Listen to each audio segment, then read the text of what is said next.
I've used this often to take an honest look at myself and identify places where I feel like I'm weak or not showing up as the best version of myself.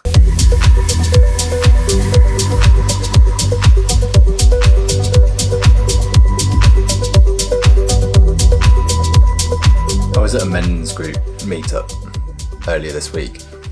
Now, men's groups, men's circles are kind of like emotional support groups for men to come together and share a bit of what we're struggling with, difficulties in our life.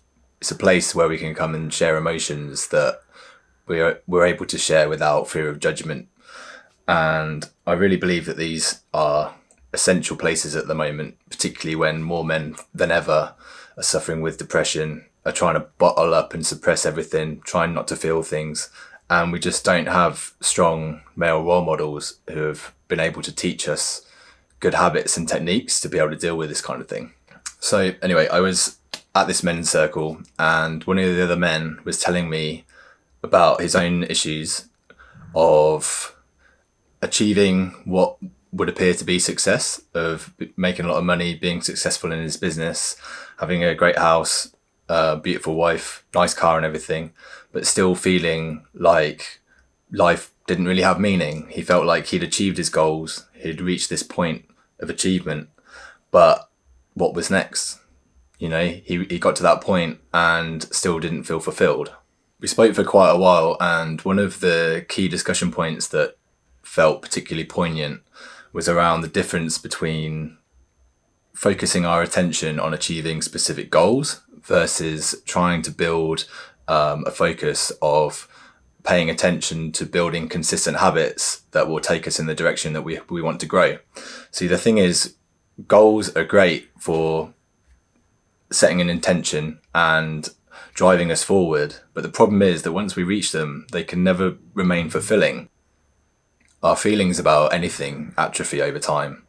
We get used to what we have, we start taking it for granted, and that's why so many of us, as soon as we've achieved a certain level of success, are straight on to looking for the next job promotion, the next amount of money on the pay grade, the next biggest house, the next new toy, the next relationship.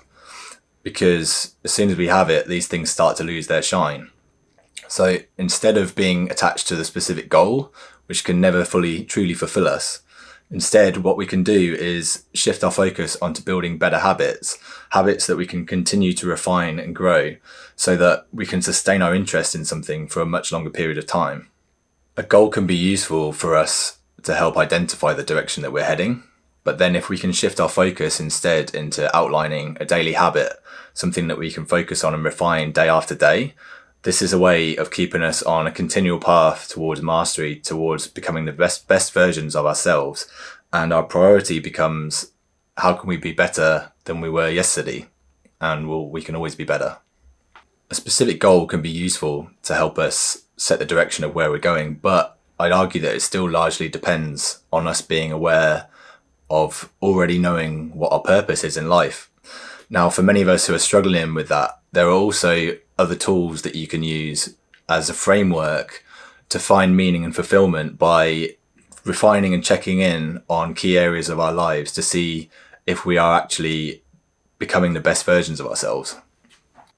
There's a book that's famous in men's work communities called King, Warrior, Magician, Lover by Douglas Gillette and Robert L. Moore. And the king, the warrior, the magician, and the lover, the authors suggest, are 4 archetypes that highlight the key areas of a man's life. And we can use these as a way of reflecting on how we're showing up. They cover the core aspects of life that a man must be functioning in order to be the best version of himself, to feel fulfilled. Now, I'll give you a quick summary of each, but I highly recommend checking out the book if you're feeling lost or feeling like you're lacking meaning in your life, and I'll share a link in the notes below. The warrior archetype, as you might expect, is about how a man shows up with strength and protection and power in his life. Is he able to protect his loved ones and those that are close to him? Is he able to look after himself? Is he able to take decisive action and be a leader to others? When a man is in alignment, these are the traits that you can expect from the warrior. But with all of these archetypes, the traits can also be overindulged or repressed. So that means if a man in his warrior is overindulging that aspect of himself, that will show up as being cruel and manipulative and controlling and using his power for his own personal gain and harming others. Conversely, if a man in his warrior is repressed, if he's not able to access that energy, then this will show up as being weak and timid and not having the ability to protect his loved ones. The magician archetype is around a man's ability to create, to build something from nothing, to strive for a noble purpose and have the capability to bring his ideas into reality. If the magician archetype is overindulged, then this leads to a man who uses his skills and his knowledge for his own personal gain. He's manipulative and he controls the world around him. And if it's repressed, then a man is just not capable of taking action and actually being able to build things and create what he wants. The lover archetype is, of course, about how a man is showing up in his relationships. Is he present and engaged and devoted to his partner? Is he able to lead with honesty and trust and integrity and create a safe space for his partner to open up? When the lover archetype is overindulged, a man again becomes manipulative, addicted to sex, pleasures of the senses. When repressed, a man is weak, he's unable to express his desires, it stops him from being able to connect and form bonds. Now, all three of these archetypes feed into the king archetype, which is about how a man is showing up in relation to the world.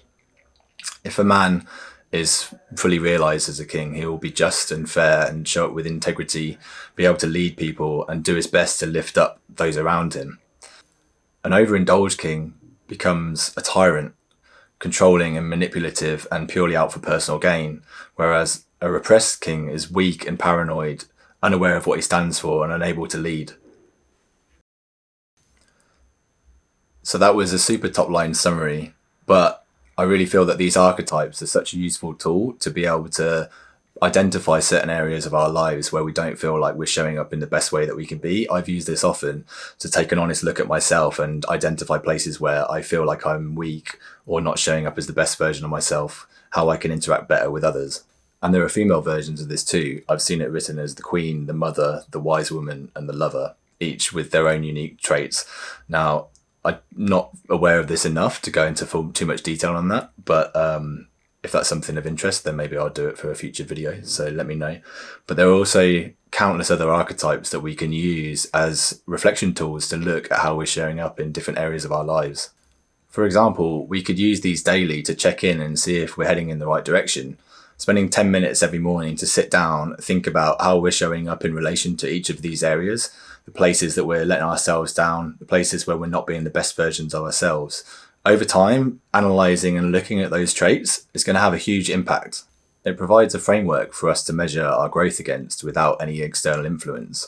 It simply becomes me versus me from yesterday, and that's all that matters. Having an objective framework like this to be able to analyse and look into how I felt I was showing up in my life had a massive influence on helping me overcome my depression, because I could actually see day to day, week to week, that I was taking action and that I was improving and I was heading towards being the best version of myself. I really want to encourage you to spend some time getting honest with yourself about the areas of your life that you're not showing up as your best. It can be really painful to accept the places that we're letting ourselves and our loved ones down. But as men, I actually believe that this is what we're meant to do.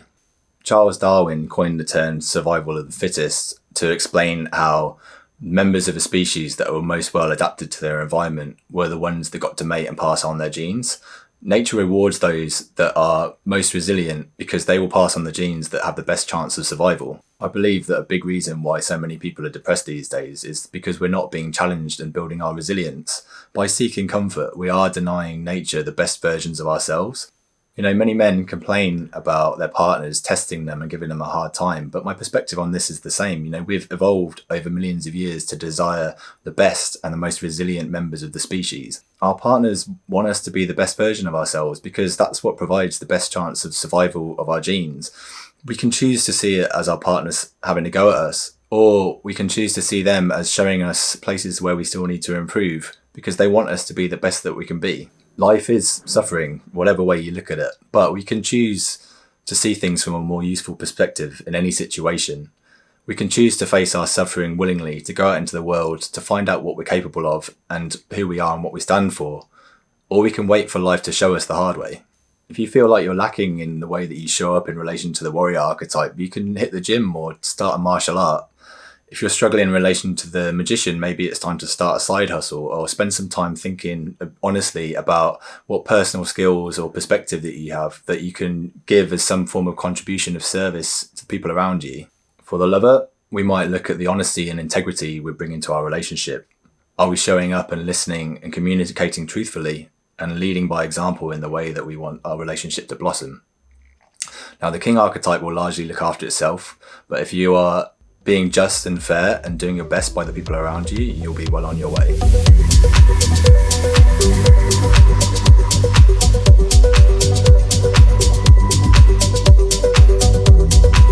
Thank you for watching. I want to help you find more helpful perspectives to bring more meaning and purpose into your life. If you found this useful or if you have any questions, then please let me know in the comments. I'd love to hear from you, and I will see you soon.